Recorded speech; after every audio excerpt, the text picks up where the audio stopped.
बिना सोचे समझे फैसला लेने का परिणाम। एक गांव में एक ब्राह्मण अपनी पत्नी के साथ रहता था। जिस दिन उसकी पत्नी ने अपने पुत्र को जन्म दिया उसी दिन कहीं से एक नेवले का बच्चा भी उनके घर आ गया। ब्राह्मण की पत्नी को नेवले का यह छोटा सा बच्चा बहुत पसंद आया और उसने इस नेवले के बच्चे को अपने घर रख लिया और अपने बच्चे की तरह ही उस नेवले के बच्चे को पालने लगी। नेवले का बच्चा थोड़ा बड़ा हुआ और वह ब्राह्मणी के बच्चे के साथ खेलने लगा। नेवले का बच्चा उस ब्राह्मणी के बच्चे के साथ ही रहता। दोनों में खूब प्रेम हो गया। ब्राह्मणी यह देख बहुत खुश होती थी, लेकिन कहीं न कहीं उसे यह शंका भी रहती थी कि नेवला है तो एक पशु, कहीं यह मेरे बच्चे को नुकसान न पहुंचा दे। एक दिन ब्राह्मणी को अपनी सहेली की गोद भराई में जाना था।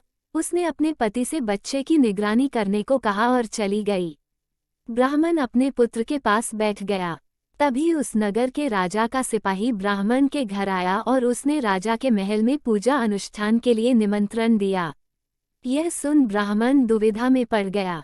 उसने सोचा, अगर जाता हूँ तो पुत्र की निगरानी कौन करेगा, और यदि नहीं जाता हूँ तो राजा किसी और ब्राह्मण को बुला लेगा और राजा के यहाँ से जो दान दक्षिणा मिलेगी वो मारी जाएगी। आखिरकार उसने फैसला किया कि बच्चे का भार नेवले पर डालकर राजा के महल चला जाए।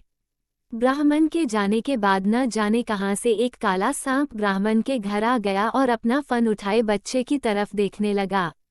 पास बैठे नेवले ने उस सांप को देख लिया।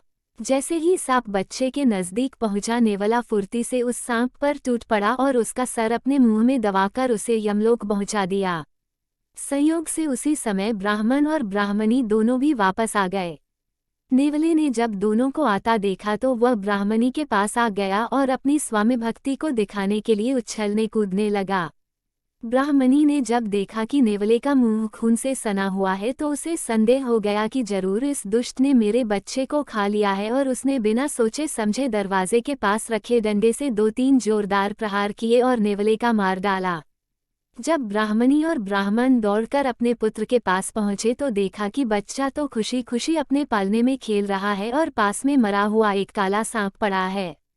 यह देख दोनों समझ गए और अपने किए पर पछताने लगे।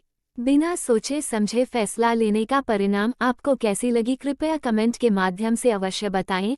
आपके किसी भी प्रश्न एवं सुझावों का स्वागत है। कृपया शेयर करें और जुड़े रहने के लिए सब्सक्राइब करें। धन्यवाद।